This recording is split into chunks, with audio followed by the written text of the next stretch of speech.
Assalamualaikum warahmatullahi wabarakatuh. Salam sejahtera untuk kita semua.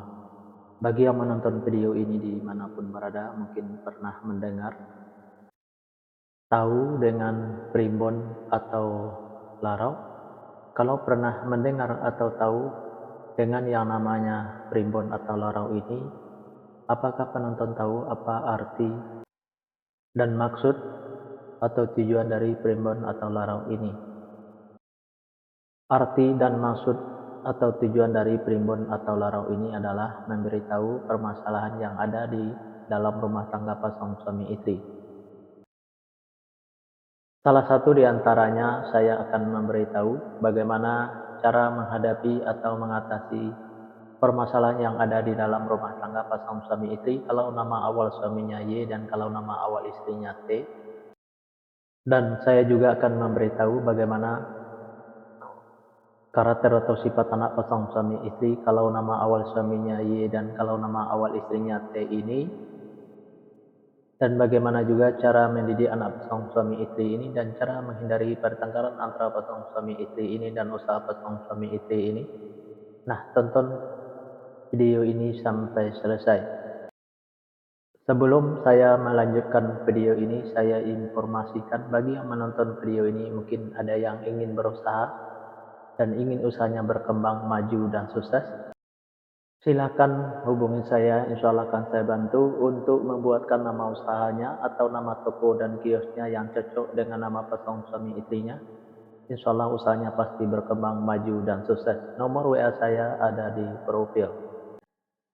Baik, saya lanjutkan memberitahu karakter atau sifat anak pasangan suami istri ini dan cara mendidik anak pasangan suami istri ini, dan cara menghindari pertengkaran antara pasangan suami istri ini dan usaha pasangan suami istri ini. 7 fase. 7 fase ini saya bagi menjadi 2 episode.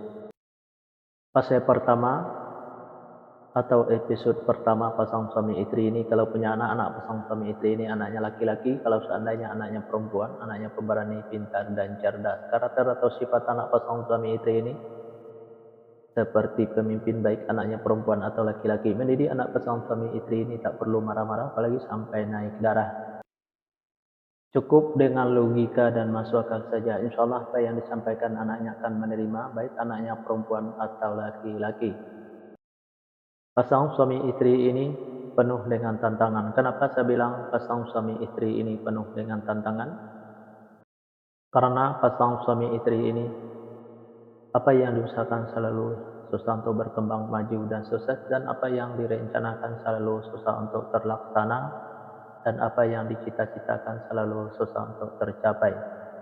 Untuk menghadapi tantangan pasangan suami istri ini cukup dengan sabar dan jangan patah semangat. Fase yang kedua, pasangan suami istri ini kalau punya anak pasangan suami istri ini anaknya perempuan. Kalau seandainya anaknya laki-laki, anaknya gampang tersinggung, sensitif, dan manja. Karakter atau sifat anak pasangan suami istri ini penyantun dan penyayang, baik anaknya laki-laki atau perempuan. Mendidik anak pasangan suami istri ini tak perlu marah-marah apalagi sampai naik darah. Cukup dengan dimanjakan saja, tapi jangan terlalu dimanjakan. Insya Allah apa yang disampaikan anaknya akan menerima, baik anaknya laki-laki atau perempuan. Pasangan suami istri ini saya sekata saling menurutin, saling ikutin, saling setia, saling percaya. Usaha pasangan suami istri ini biasa-biasa saja, tidak ada kelonjakan. Fase yang ketiga, pasangan suami istri ini kalau punya anak pasangan suami istri ini anaknya laki-laki. Kalau seandainya anaknya perempuan, anaknya pemberani, pintar, dan cerdas. Karakter atau sifat anak pasangan suami istri ini seperti pemimpin, baik anaknya perempuan atau laki-laki. Mendidik anak pasangan suami istri ini tak perlu marah-marah apalagi sampai naik darah. Cukup dengan logika dan masuk akal saja. Insya Allah apa yang disampaikan anaknya akan menerima, baik anaknya perempuan atau laki-laki. Pasangan suami istri ini penuh dengan tantangan. Kenapa saya bilang pasangan suami istri ini penuh dengan tantangan? Karena pasangan suami istri ini apa yang diusahakan selalu susah untuk berkembang, maju, dan sukses, dan apa yang direncanakan selalu susah untuk terlaksana, dan apa yang dicita-citakan selalu susah untuk tercapai. Untuk menghadapi tantangan pasangan suami istri ini cukup dengan sabar dan jangan patah semangat. Fase yang keempat, pasangan suami istri ini kalau punya anak pasangan suami istri ini anaknya laki-laki. Kalau seandainya anaknya perempuan, anaknya pemberani, pintar, dan cerdas. Karakter atau sifat anak pasangan suami istri ini seperti pemimpin, baik anaknya perempuan atau laki-laki. Mendidik anak pasangan suami istri ini tak perlu marah-marah, apalagi sampai naik darah. Cukup dengan logika dan masuk akal saja. Insya Allah, apa yang disampaikan anaknya akan menerima, baik anaknya perempuan atau laki-laki. Pasangan suami istri ini susah untuk menyimpan atau mengumpulin hasil usahanya yang didapat, bisa dikarenakan pasangan suami istri ini boros, bisa juga karena masuk ke rumah sakit atau dirawat di rumah sakit, bisa juga karena ditipu orang atau dibohongin orang.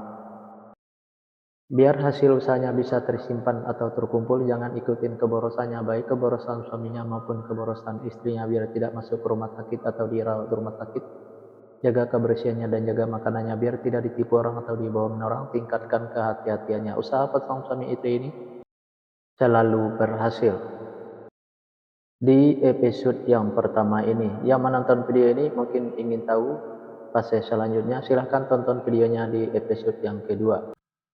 Yang menonton video ini juga mungkin ingin tahu karakter atau sifat anak pasangan suami istrinya dan cara mendidik anak pasangan suami istrinya, dan cara menghindari pertengkaran antara pasangan suami istrinya, dan usaha pasangan suami istrinya.